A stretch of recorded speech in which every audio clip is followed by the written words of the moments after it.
Ek het lank in die Karoo gewerk, maar nie lank genoeg om in Afrikaans te preek of te bid nie. So, ek kan 'n vergadering met boere lei, maar ek dink ek gaan vandag in Engels praat as dit reg is. Miskien val ek oor in Afrikaans nou en dan, maar let's see how it goes.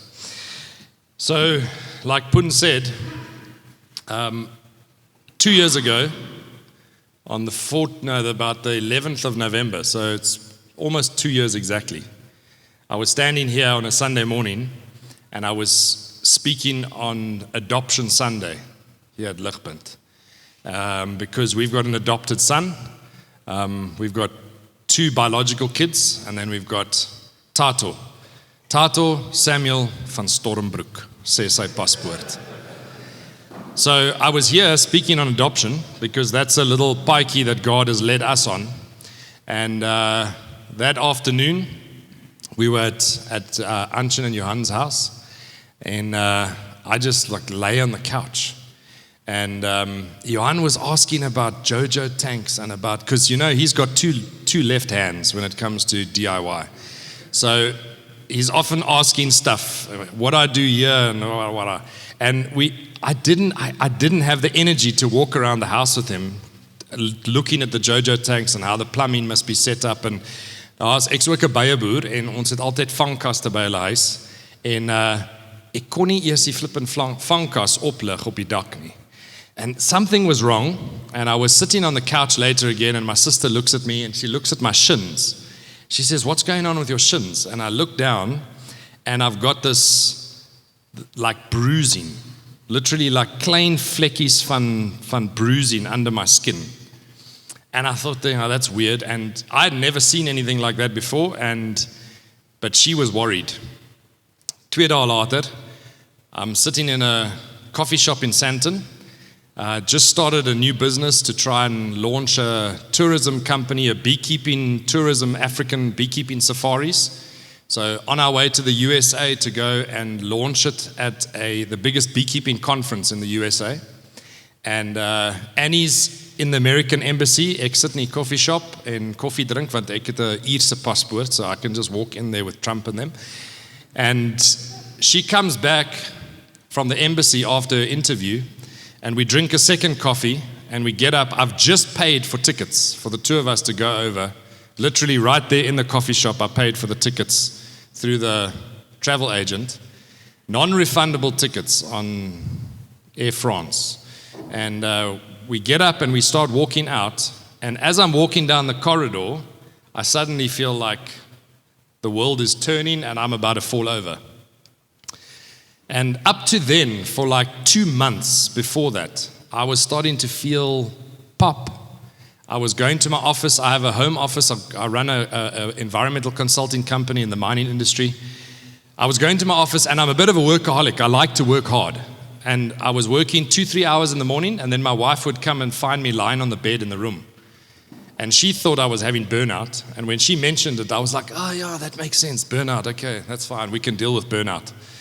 But it kind of went in cycles, and every time I ate a meal, so after dinner, you weet mos, you have a lekker meal, and then half your blood goes to your gut to go and work on your food. Now, when you get leukemia is bloedkanker. And basically what happens is your blood cells that are formed inside your bone marrow come out of your bone marrow, but they come out deformed. They're not formed properly. So hulle werk nie. And so what was happening with me, I would eat a meal, the little bit of blood that I still had that was working would go to my gut, and I would literally almost fall asleep at the dinner table. So we would have supper, I would go lie down on the couch, fast asleep for 2 hours, while the little bit of blood that I had left was going down to my stomach to work on the food.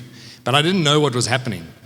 So on the way back to Sandton, I almost fall over in the shopping center. I said to Annie, Nia, we've got to do something here. So I said, on the way home, we pull in at Kloof Hospital. And when we get to Kloof Hospital, there's steps that go up to emergency. I'm sure some of you have walked up those steps. I had to give her my diary. My diary is the size of my Bible. I couldn't carry my diary up the steps. And I was just like, yes, something's very wrong. So I sit in emergency, tell them the story, and they start doing one test, second test, third test. And in this time, I'm lying there in emergency, starting to feel quite lacquer, because now it's aircon, I've got my energy back, and then I'm starting to think, no, just 2 weeks ago I was on the Zambezi, I drank some water because I was on one of these jet boats, and a big wave came over, and I was like, as I was shouting, and the water went in, I thought, I've got bilharzia. Bilharzia makes you go to sleep. So I said to the nurses, I said, check me for bilharzia. I'm sure I've got bilharzia. Anyway, 5 hours later, they come to me and say, there's a bed for you at Pretoria East. So I was like, a bed? I don't need a bed. Just tell them what's wrong. So she said, no, there's a blood doctor there, a hematologist, and you need to go and see them straight away, right now. So after 5 hours sitting in emergency doing all these tests, get up, go to Pretoria East Hospital, and they tell us Ward 20. We walk down the passage and we get to Ward 20. It says hematology. And I was like, so, what's that about? Annie is an artist. She's not like the Van Stormbroek family with all the medics and everything. She's an artist, so she also can't help. She's, until we walk in the doors, and everybody, all you see is their oortjies. They're all covered from head to toe, like COVID days. Masker, gowns, gloves, the whole toot. And here I walk in my shorts and t-shirt, and something's wrong with me. And they take us to a room, and it's not a normal cell. There's a kamer met een bed. No windows that open. The windows are all sealed. There's no openable windows. And it's just you alone. So we sit down, and next thing, the doctor comes in, and she sits down. She says, I think you should sit down. And she says, you've got leukemia. You've got acute myeloid leukemia, and you're not far from being dead. You only have 13% of your blood cells are working. So that's why I was feeling like I was feeling, because I was running on like an empty tank. There wasn't enough oxygen getting to my brain. There wasn't enough food getting to my body.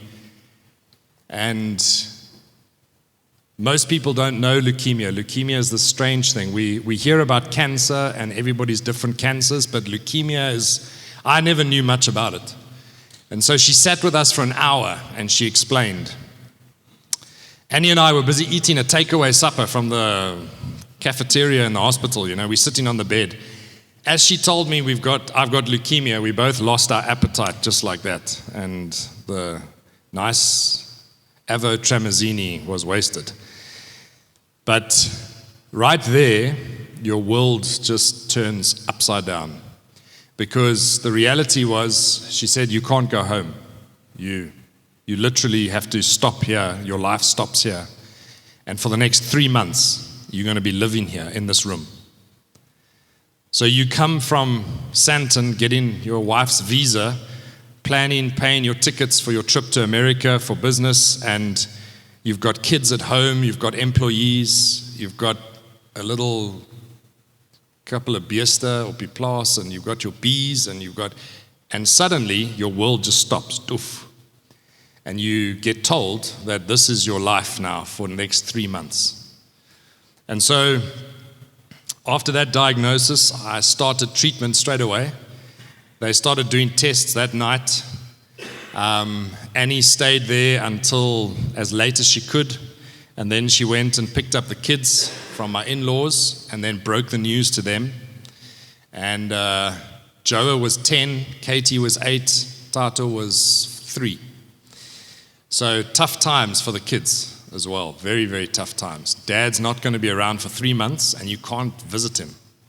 You can see him through the window, but you can't visit him. But because the windows are so perfectly sealed, you can't even talk through the window. So when they come to the garden on the outside, they have to talk to you on WhatsApp. But you know what? When something like that happens, when you're on your own, you're on your own. But when you're part of a church, I tell you, people just came around us. One of my best friends went and got a Wi-Fi router and a brand new Vodacom SIM card, brought it to my room, and he said, now you can talk easily. You don't have to worry about the hospital's bad Wi-Fi. You can talk easily with a family through the window, because that was now your life, your connection. The only people I could see 2 adults once a day from 2 o'clock in the afternoon till about 5 o'clock. And they had to come in all closed up and covered up, not allowed to touch, because as they treat me, they had to kill my immune system. So they had to kill my bone marrow, and your bone marrow is what drives your immune system. So I went from having just a 40, how old was I then? I was 44. A 44-year-old's reasonably good immune system to having nothing. And so they have to protect you from any kind of infection. So everything that comes in the ward, if somebody sends something to you, it has to be wiped down, like COVID days, wiped down with antiseptic and everything so that you don't bring bugs into that room. And so your life suddenly becomes very, very, very different. And they had to find a bone marrow donor. And they told us that to find a bone marrow donor is like looking for a needle in a haystack. And they start with the people closest to you, and they work slowly but surely further away. And they told me, don't be disappointed if it takes us a year to find your donor. We'll keep you alive, but it might take a year. And if we don't find somebody locally, and we have this like a diverse country, we've got a fantastically diverse country, but for bone marrow, that's bad. Because the more diverse you are, the harder it is to find a match. So when the bone marrow donor pool is very small. So after this, julle gaan almal gaan bone marrow, you all register. You just go online. That's what a man does after a meeting like this. Okay, you go register yourself as a bone marrow donor. It's not scary, and you can save somebody's life. But that pool is so small, so if they don't find somebody here, then they try to find somebody overseas. And as soon as they're looking overseas, you're talking about R750,000 just for that donor to be able to donate to you so that you can live. So what they do is they start to treat you with chemotherapy. They kill your own bone marrow. And then they had to keep me alive on other people's blood, because now my bone marrow is not there. It's not making blood. So every few days I was getting blood infusions. And then every now and again you hear, like, I'm O negative. Well, I was O negative. I'm now O positive. My blood has changed. But I was O negative, and you can't, if you're not getting O negative blood, the nurse comes in every 2 hours. She says, we haven't got blood yet. And they're taking your readings all the time, and you know that you're getting closer and closer to the edge where if you slip off, you're dead. And the one day, I was so close to that edge that my brother was phoning around to say, can we get somebody into the hospital to literally tap hier in by my in? Because I was so close to that edge. In that first 3.5 weeks, I consumed R250,000 worth of blood just to keep me alive. And so they treated me like that. They basically killed my bone marrow with the leukemia. They killed it in that first 3 weeks. And then they said, okay, you can go home. And you can go home for a week just to recover. And you're not allowed to see people. You sleep in a separate bed to your wife. You can be outside, and I'll never forget coming out for the first time. You have, after 3.5 weeks of having a drip in your arm and having needles in you, from 4 o'clock in the morning, they're sticking needles in you. And all of that comes out, and you come home, and I remember just feeling like, this is amazing. I remember sitting in the parking lot of a shopping center on our way home. Annie stopped at Woodlands. And I sat, everybody's getting ready for Christmas because it's now just a few days away from Christmas. It's like just after the middle of December. And I sat in the car as she ran into the shops, and I've got my masker on, and I just see people so busy. And you have this incredible reality of how people don't appreciate. I was looking at people running in, and I'm now so aware that person is going into a shopping center full of bacteria, and they're going to be fine. And here's me, I can hardly, if I step in that door, I'm risking my life. And you start to realize how finely tuned our bodies are to work, to function, so that we can sit here. You can sit next to each other. We're not killing each other. If we didn't have immune systems, we're one of us, and we'd kill everybody. And so that was very, very hard. And then I had a week at home. I never forget walking around the garden. After lying 3.5 weeks in the hospital, all your spiere is like pop. So walking runs around the garden and you feel wrecked.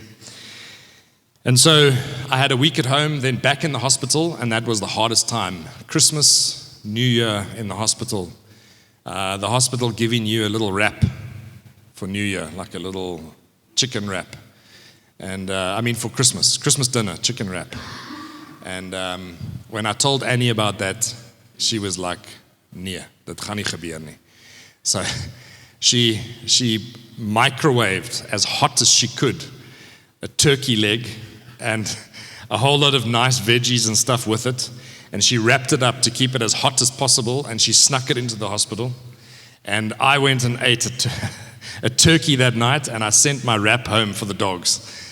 And but that was a very, very hard time. And then they said to me, okay, you can go home for a month, and you can go and recover for a month. But your lichaam is klaar. Your body, I weighed 64 kilograms. And I could hardly sit, I could hardly walk. Walking from the bedroom to the lounge, I would be totally out of breath, just because they take your body so close to the edge of life. And then they took me back in for the third and final month, and that was for the last treatment of chemo and then the transfusion. And the transfusion, people think a bone marrow transplant is like they must cut you open, or it's nothing like that. They basically, so I forgot this in the story, when they started searching for donors, they started with my brother. And after 1 week, they discovered that he was 100% match. The first person they tested, 100% match. And they said that my case at Pretoria East Hospital, which is the premier hospital for leukemia treatment, is the fastest case they've ever had from diagnosis to transplant in the history of the leukemia unit in the hospital. And it's because they found my brother was a donor so quickly. And so when they were ready, my brother had to fly up. They injected him with a drug that makes his bone marrow over-secrete stem cells out of his bones into his blood. And they call it the birthing injection, because it makes you feel like you're giving birth out of your bones. There's like this pain as things are being forced out of your bones into your blood. And then they put him on for a whole day. He was on almost like a dialysis machine. Bloed hier uit, deur die machine, en dan weer in hierdie arm weer in. And during that process, they skim off the stem cells, and that then became the new life for my bone marrow. So when it came to the end of the third month, I was so weak. When Annie would come visit me, I couldn't lift my hand to wave. I literally couldn't lift my hand off the bed. And that's how you get to a point where you think, yeah, maybe I must close my eyes and maybe this is it. And then they gave me the transplant, and the transplant it's not like having like a nice vitamin injection and suddenly you're like, right, let's go. The transplant actually makes your body sickle more, because now it's been infused with all of these proteins that it doesn't recognize. So they have to suppress your natural response so that your body starts to accept these cells. And then they let me go home after a week. And I tell you, I cried and I danced. I couldn't dance, but it was like a dance. I remember standing in my room, just sobbing my eyes out, just saying, thank you, Jesus, that I can go home. And they let me go home for 100 days of home isolation. So 100 days, no visitors. I mean, if visitors came, they must sit there. I can sit here, windows open, lots of ventilation. And so I started this slow process of recovery. And this time, last year, my chimerism was at 3%. Now, the chimerism is basically the balance between my donor's DNA in my bones and my DNA. If my DNA is high and my donor DNA is low, then the chances of getting leukemia again is very high, because my DNA is prone to getting leukemia again. So what they want is they want to get it the other way around. So I had the donor was 100% match, but my cells were fighting back against my donor cells. And so what they've done over the last year, they've given me 4 infusions of lymphocytes from my brother, just in the day hospital setup, and that's to help his cells to fight back against my cells so that his DNA becomes dominant in my bone marrow. And on Monday, I got a phone call from the doctor to say my chimerism is at 100%. And so after this whole year of recovery, up and off and up and off, I'm now in a place where God's just said, I've made your donor DNA dominant. So I have new DNA. If I committed a crime in my previous life and they took my blood now, I'm not guilty. And I'm no longer O negative, I'm now O positive. But I'm not clever like my brother yet. But I want to tell you guys, that's the story of how God led me. And there were hard things. I got infections in the hospital. Everybody gets hospital infections. You've all heard about these resistant bugs you get in the hospital. I got those 3 times. They had to fly in special antibiotics from Bloemfontein the one day for me because of the specific bug that I had, that I'd picked up in hospital. You just don't know where it comes from. And then you lie in hospital in the middle of the night and a new nurse comes in. And he speaks French from East Africa or West Africa. And he walks in there with no gloves and no mask on. And you lie in there thinking, am I in a dream now? Because now you know how susceptible you are. Now, is this really happening? This is a man from West Africa with a French accent, and now he's coming to be my night nurse. And you have these experiences where you have incredible fear because you realize if this guy doesn't know what he's doing, he's putting my life at risk. So you feel absolutely susceptible. And where do I stand up for myself? Does this guy know something I don't know? And you have all these questions going around your head. And then I said to him, do you realize this is an isolation ward? And he looked at me, isolation, oh, okay. And then he went and got his musket and his gloves and whatever. So you have these kinds of experiences that make you feel like, man, you're this close from falling off the edge of life. And you have incredible physical weakness. Every morning at 4 a.m., they wake you up with a needle. And I became so used to it, they would sometimes draw blood at 4 a.m. in the morning and I wouldn't feel it. That's how used to needles I became.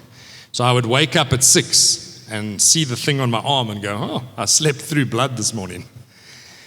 And your nails become so weak where they are at the growing point that as they grow out, they start to break. Because your body it's not doing what it's meant to do.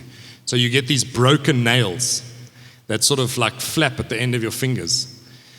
All your hair falls out. You can't eat a potato chip. Your mouth becomes so sensitive. If you put a potato chip in your mouth, it's like eating the hottest of chilies because your mouth just burns. Just a little bit of salt just burns the inside of your mouth. The chemo messes up your body, like, I don't need to tell you guys that, but it messed up my body so badly that I couldn't sit on a chair like this. And he had to go buy me one of these, what do you call these opa chairs? Lazy boy. And I had to lie in that thing. If I was not in bed, I had to lie in that thing because my body couldn't sit. And so the list can go on and on. Being attached to a needle for 70 days, just being attached to a pole.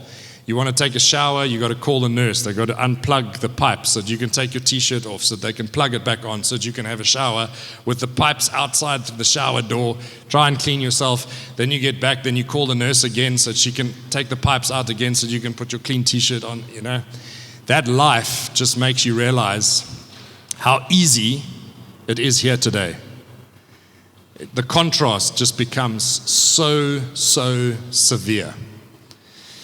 But really what I want to leave with you guys this morning is some of the lessons that I learned through this. And I'm not going to go through all of them because I learned a lot of lessons.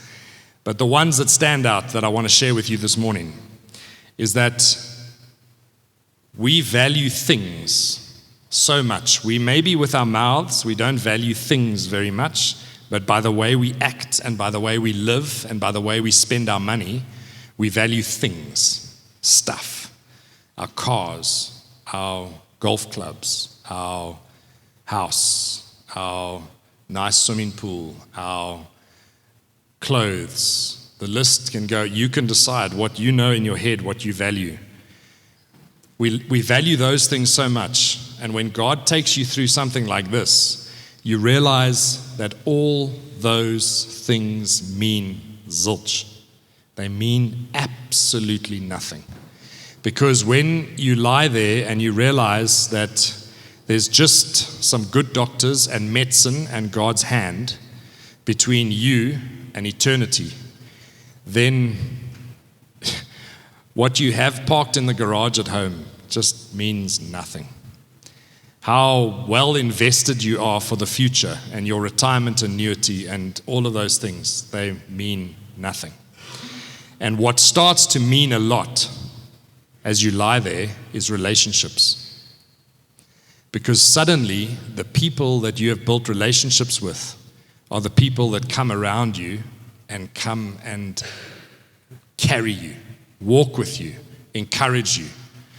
I had people at my window every single day. People would arrive at my window. Christmas Day, people came to church and then they came to visit Tim through the window at the hospital. And a group from the church came to sing Christmas carols through the window at the hospital. And people sent gifts to reception to be cleaned off with antiseptic to be delivered to Tim in the hospital. And people messaged me, I've never been so busy on WhatsApp in all my life, because people just surrounded me with love. Now, if you are one of those guys, you guys know yourselves. I don't know all of you. But if you're one of those guys who is prioritizing work, I do that. I'm guilty of that. Things, experiences above relationships. When God takes you through that, you're going to be sorry. And so I want to encourage you this morning to get that balance right. There's nothing wrong with being responsible with our money. There's nothing wrong with enjoying the things that God's given us. If you enjoy golf, He's given us great golf courses here. Enjoy those things, but don't let it be here. Bring that balance up.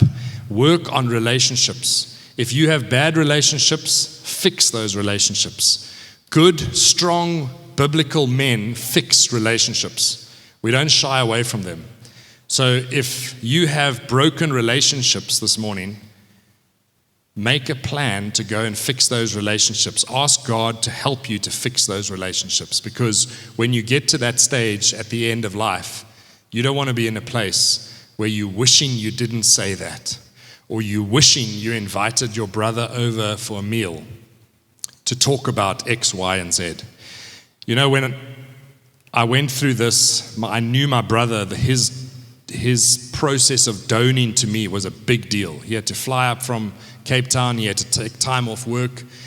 He had to go through this trauma of these injections every day to prepare his body. Then he had to go lie in this room with needles and stuff. You know, it's a big deal. When I was younger, him and I clashed big time because we were so different. When we got to this, after many years of good relationship, he was excited to be my donor. He told me he would do it 1,000 times over. That's the kind of relationship you want to have when you get to that point. So don't value things, value relationships. Then I want to tell you this. On a Sunday morning, I sat in my bed with my phone watching our church service through YouTube, the live link. And I so badly wanted to be there. I cannot tell you how badly I wanted to be in church. And when the doctor sent me home for the first week, I was told no people contact, nothing. And I said to my wife, I'm going to church. She's like, no, it's against it. I said, I don't care, I'm going to church. I'm going to sit at the back, right where the doors are open. I'm going to wear my mask, but I'm going to church. And we went to church, And as we started to sing songs like we've just sung now, the words became so real. The words became absolute truth that I stood there and I wept as we sang. At one stage, the kids looked at me as though like, Dad, are you okay? And I had to explain to them afterwards why Dad was crying. Dad wasn't crying because he was upset. Dad was crying because of the truth and the beauty of what we get to sing. Then you go back to hospital and you go back to YouTube church. If you go to Nigeria today as a Christian, if you go to church, there's a chance you're going to get killed. If you get leukemia today, you're going to be in a hospital where you have to join fellowship on a Sunday morning through a YouTube channel. And then I've got friends who think it's better to sit in bed with a coffee on a Sunday morning than actually go to church. And I want to challenge you that Jesus shed his blood so that we could have this thing called church. Because without him, it doesn't exist. He built it, he made it, he created it. And he created it for his glory and for our benefit. So what I want to do is challenge you this morning. If you sickle on a Saturday night to get to bed early enough so that you can get up on a Sunday morning to take your family to church, one of the best things you can do as a father and as a husband is take your family to church. Make that a non-negotiable in your family. In our family, it's a non-negotiable. We go to church on a Sunday, and when we're in the Kruger Park for December holidays and there is no church, this is weird. Is it Sunday today? Make that a character trait of your family. Decide today that my family, I'm not the best husband. I'm not the best father. I make lots of mistakes. I have made mistakes with my kids. Maybe you've got little kids. Maybe you've got grown-up kids. I've made mistakes. But I'm going to decide today that that's going to be a character trait of our family. I'm going to, as the husband, as the father, I'm going to take my family to church. I'm going to lead them because that's where Jesus' people come together. And that's where you get fed. And when you've been in a place like I have been, you realize how precious church is. Absolutely precious. And then we give it up for a coffee in bed. And you can just imagine Jesus. He's like, but I died on the cross so that you could be there. And that filter coffee and your duvet is more important. Hey, let's not be those men. Let's be the men that get up and lead our family. And then an important lesson that I learned is that I am not indispensable to God. And I am not indispensable to God's story. What is the Afrikaans word for indispensable? Johan? Noodzakelijk. God doesn't need me. If God decided to take me out of the picture completely, I had to come to the realization that God could do a better job raising my kids and leading my wife through life than I could. Now, manne se manne, we know we're capable. We can sort things out. We can deal with problems. We can lead. We can do all of these things. And then God puts you in a place where you realize it's not about me. And I think that's a very, very important realization, is that God doesn't need me. Yes, He's choosing to use me. He's choosing to work through me. He's choosing to write a story with me involved. But He doesn't need me for His story to work out. And that helps realize that we're just little people that need Jesus badly. Al is ons groot Springbok supporters. We are just little people that need Jesus big time. And we don't need Jesus the day we came to salvation. We need Jesus every single day. That's why He created the church, so we can come together and we can have this amazing time celebrating the gift of Jesus that gives us life. So don't be tempted to think more of yourself than you should. We're little men that need Jesus.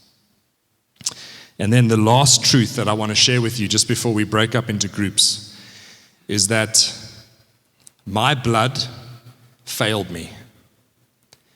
Then I got my brother's blood, and it's helping me now, but it will fail me. But Jesus' blood will never fail me. And that truth sunk in such a big way for me. Jesus' blood never fails me. Jesus' blood never fails me. Because Jesus' blood sorts out the leukemia, the sin of life, for eternity. My brother's blood sorted out my leukemia for as long as God decides I'm going to be here on earth. But when I leave earth, it's Jesus' blood that sorts out the cancer of sin for me to be able to be in eternity with Him. And so I want to challenge you this morning. I don't know who's regular. I don't know. There's a couple of guys here that I know from Jagpunt and from those early Lichtpunt camps before Lichtpunt actually existed. There's a few of you here. Many of you, I don't know who you are. I don't know what your background is. But if you have not experienced the life change of Jesus' blood washing away your sins, then you don't have your cancer of eternity sorted out. And the cancer of eternity, which is called sin, has only one destination, and that is banishment from God's presence. That is eternity away from Him in hell. And I want to challenge you this morning. If you have not experienced the forgiveness that comes with His blood, then you haven't started living yet. And it changes your life for eternity, but it also changes your life for the here and now. It takes away so many difficult things of this life that we so easily become confused by and become distracted by and become burdened by, where Jesus died so that I can look to eternity with absolute hope, with absolute certainty, knowing that the cancer of my sin is taken care of. He took care of it on the cross. So Jesus' blood will not fail you. And something is going to take every single one of us. Leukemia almost took me. Maybe tomorrow I get stung by one of my swarms of bees, or my bull sticks his wurrung through me and I'm gone. But every single one of us is going to have a story. We'll all have a story of how we went. We'll all have a story of how we ended life here on earth. I mean, we don't want to think about that, but that is the truth. So when it ends, do you have your hope in Jesus and His blood that won't fail you for eternity? If you want to talk about it, I'll try and talk in Afrikaans with you after the service. But if you want to talk about it, I would be delighted to talk with you after the service. Pun would be delighted. The other leaders here this morning would be delighted to talk with you. If you want to make a decision today about your eternity, or if you've made a decision but you've been messing up and you've been emphasizing all the lack of stuff that Satan wants us to emphasize in this world, and you want to bring your life back onto track with Jesus, speak with one of us. Because the decisions you make today can have massive implications for you, for your family, for the next generation. Can I pray with you? Father, this morning I want to say thank you. Lord, I want to say thank you that, as James says in chapter 1, that we can count it all joy when we meet trials of various kinds. For we know the testing of our faith produces steadfastness. And Father, I want to say thank you. I have been given a second chance of life that I don't deserve. But Father, bigger than that, much, much bigger than that, I want to thank you for the blood of your Son, Jesus Christ, that does not fail us. The blood that washes us clean, the blood that deals with the cancer of sin, the blood that deals with our hope for eternity. And I thank you that it is not blood that will fail us. And I pray for each man here this morning that you would raise up leaders, that you would raise up husbands. Help us to be better husbands. Help us to be better fathers. Help us to be better grandfathers. as we serve you while you keep us here on earth. In Jesus' name, amen. Ons gaan in 'n oomblik van nou af gaan ons 'n klein bietjie draai in 2's en 3's en ek gaan nou sê dat ons net so vinnig ook reflekteer oor dit wat ons nou gehoor het, dalk met 1 of 2 ouens langs jou. Maar wil enige iemand, as jy sou wou, het enige iemand dalk 'n vraag wat jy wou vra, iets wat jy wil amper soveel as wat ons kan in hierdie forum 'n dialoog hê? Dalk is daar 'n spesifieke ding wat Tim gesê het, 'n spesifieke ding wat jy oor wonder of iets wat jy gehoor het en wat jy net saam met die groep op wil reflekteer. As daar so iets is, kan ons dit doen vir 'n paar minute en dan sal ons verder gaan. Yes, Johan. Die volgende klank is nie mooi opgeneem nie. Daar is gevra, gegee jou situasie, kan jy dit sien as God se dissipline of voorsienigheid in jou lewe? Hoe beantwoord ek die vraag van hoekom ek deur hierdie stryd moes gaan? So Johan, what's the Afrikaans word for pragmatic? Pragmaties. There we go, pragmatisch. Ek's 'n pragmatiese ou. The English that's style, one of those beautiful Afrikaans words that they just pulled out of English. So I'm a pragmatic guy. So in my head, I like to tick boxes. So question number 1, do I believe that God teaches me in His Word that He's sovereign? Sovereign, in control of everything. He's in control of every blood cell. So could He have stopped the process? Yes.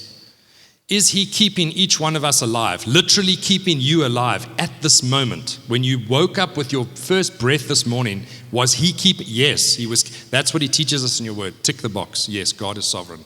Okay, I'm sorted with that. So anything under that I don't understand, I revert back to His sovereignty.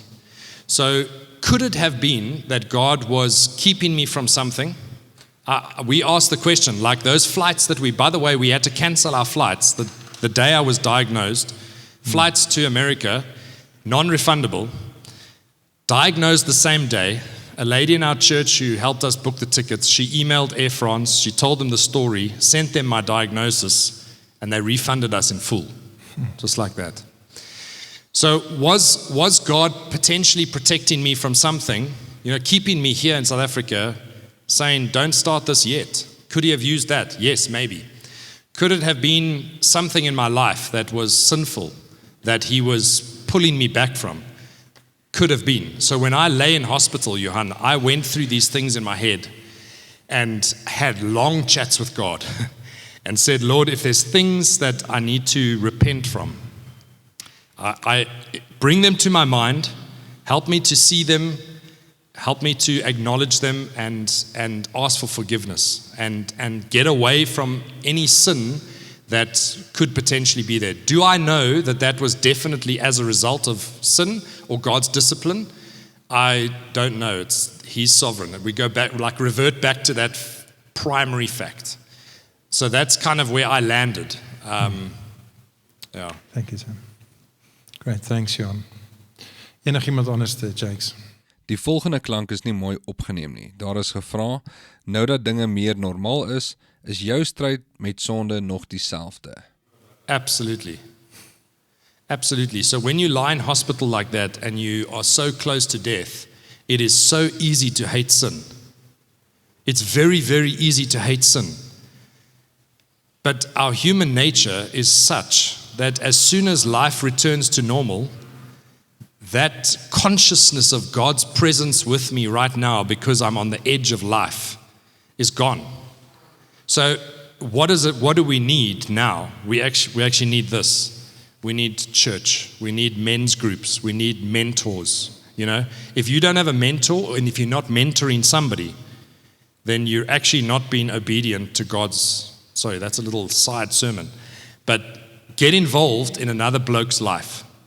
Or let another bloke get involved in your life so that you can walk together, so that you can challenge each other, so that you can hold each other accountable. Fani, hoekom is jy nie in die kerk die laaste 2 weke? You know? Why haven't you been at Bible study? What's going on? You ask those questions and don't be shy. Don't be shy. You know what? When you get to that end of life and you're so close, you don't want to think, I've got a couple of pals that I sickle with. They lack a pals. But yes, they're like this way and this way. And I was like always too careful to challenge them on how their life is going. Now I'm like, I don't care. I won't say names, but Fani, wat gaan nou aan? Ek sien op Facebook, blah, blah, blah, blah, blah. Het lyk nie goed nie. Like, tell me, what's going on? You know, don't be afraid to cause a little bit of offense with each other, to say, because we're men. If you are in a war, and we've all seen it in war movies. Your fellow soldier is about to step out into the line of fire. You see the sniper. You don't say, hey, you flip and gryp him and you pull him into, it's not like this, sachi. We are men. Let's pull each other right. Let's bring each other into a walk with God that helps us with that, because being sick like this helps you realize and helps you hate sin. But as soon as you're not sick, what does He give us? He gives us His word, He gives us prayer, He gives us fellowship in the church, He gives us mentors that can walk with us. Kom ek besluit vir ons af en ons praat weer 'n keer met ons hemelse Vader. Vader, ons het net daai lied gesing, may it become what may, that I rest all my days in the goodness of Jesus. Vader, U was so goed vir ons in die seun, Here Jesus. Nie net dat Jesus vir ons daai lewensbloed gegee het, wat vir alle ewigheid ons gaan laat lewe, saam met U en die mense, in 'n nuwe hemel en 'n nuwe aarde nie. Here, maar U bly ook goed vir ons, soos wat daardie Jesus met ons wandel, hoe Hy vir ons deur sy woord wysheid gee, deur sy gees bekragtig, en soos wat daardie Jesus ons help om toenemend meer soos Hy te word. En so ons wil 'n mans wees wat rus in die goedheid van die Here Jesus. En so Here, sal U met ons elkeen aanhou hierdie werk doen. Dit wat U het so duidelik en so goed en mooi, maar tog hard met ons vanoggend gepraat. Here, sal U aanhou met die goeie werk wat U in ons begin het, en sal U dit volhou. Here, daar waar ons teruggaan na ons huise toe, vir party, vir ander dalk is dit na ons huismaats toe, na party is dit na ons skole toe, party is dit na ons werkskollegas toe. Here, sal U ons mans maak wat op so 'n manier deur die lewe gaan, dat ons eintlik in ons swakheid sterk kan wees, maar dat ons die goedheid van Jesus ook met ander sal deel. Here, kom en seën ons as ons hier vandag in Jesus naam bid ons dit. Amen.